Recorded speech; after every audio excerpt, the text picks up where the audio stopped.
Can you hear me now? And let us just get proper. Are you comfortable like this? Yeah, okay, perfect. Very good. So good afternoon, bonjour. Welcome to this press conference. As you can see, we have the Secretary General of the United Nations, Antonio Guterres. I also want to flag that we have two of our colleagues who are based here in Addis Ababa. I have with me Claver Gatete, who's the UN Under-Secretary General and the Executive Secretary of the Economic Commission for Africa. And I also have with us Parfait Onanga Anianga, who is the Special Representative of the Secretary General for the African Union. And so the Secretary General will make opening remarks, and then we will take a few questions.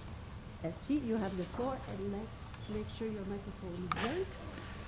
Distinguished representatives of the media, it is always an honor to attend the African Union Summit.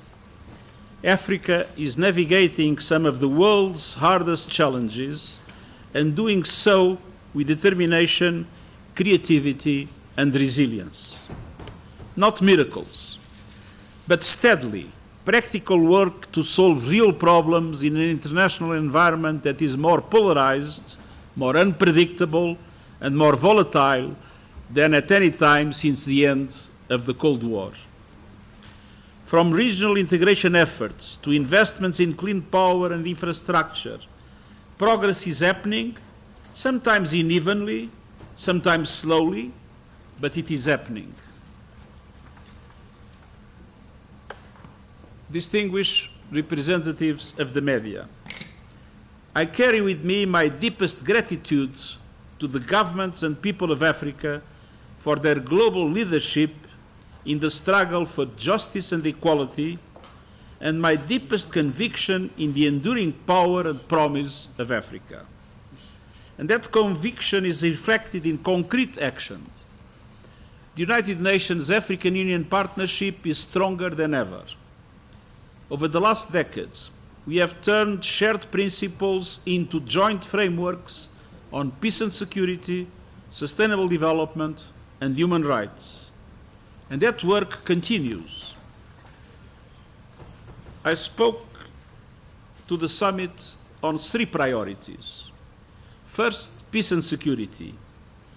Many parts of the continent face deep, complex crises, including Sudan, the DRC, the Sahel, and the Horn of Africa.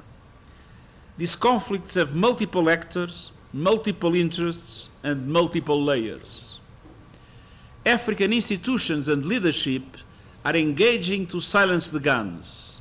Some are overstretched, some are under-resourced, but none can operate on political goodwill alone. That is why Security Council Resolution 2719 is so pivotal. For the first time, there is a clear mechanism for AU-led peace support operations authorized by the Security Council and funded through assessed, which means mandatory contributions. This is a realistic step toward shared responsibility for conflicts that have worldwide consequences. But I must once again express my profound regret that the Security Council failed to achieve consensus on funding through assessed contributions the AU support stabilization mission in Somalia.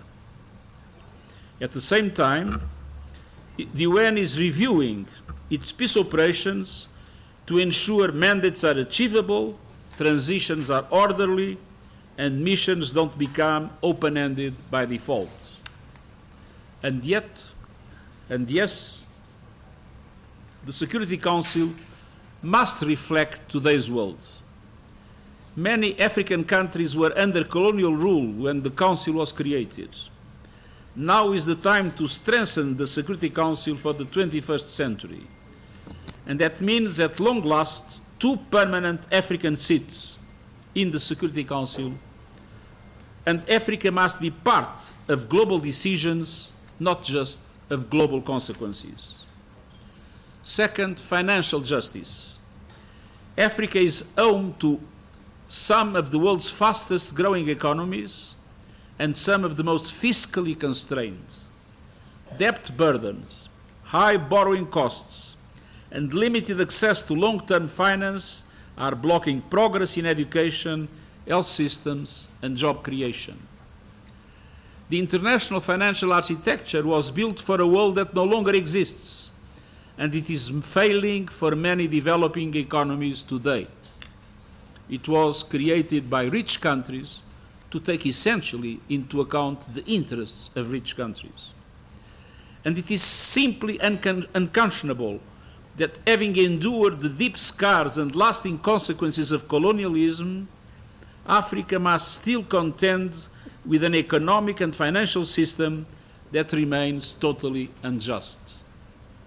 That is why we must ensure that developing countries finally have a real voice and a meaningful participation in the international financial institutions that shape their future. That is why it's essential to triple the lending capacity of multilateral development banks to support developing countries, namely in Africa, and to cut borrowing costs and support countries in debt distress. Third, climate action. The people of Africa did not cause the climate crisis, yet they are paying the highest price through droughts, floods, hunger, and deadly heat.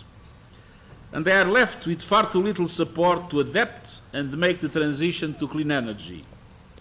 This is climate injustice, plain and simple. Developed countries need to triple adaptation finance, mobilize $1.3 trillion a year by 2035, and surge contributions to the loss and damage fund. With the right support, Africa will become a renewables powerhouse. And Africa's critical minerals and resources will help create new industries and jobs, building value at home, not exporting value away. The plundering and exploitation of Africa's resources must end. Once again, it is an honor to be here, and I thank the leaders and people of Africa for their warm welcome.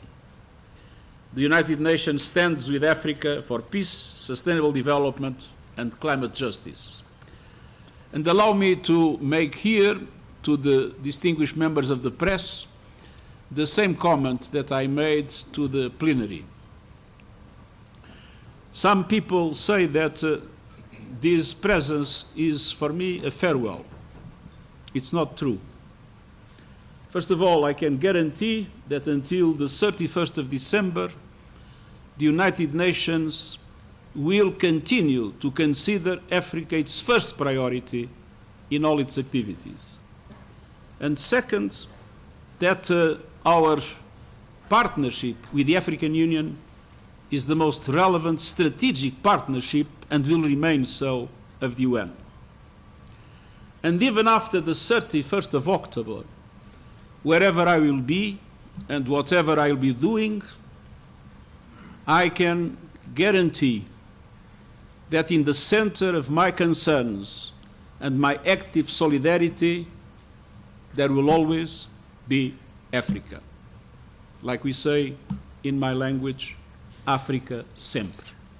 Thank you very much. Thank you.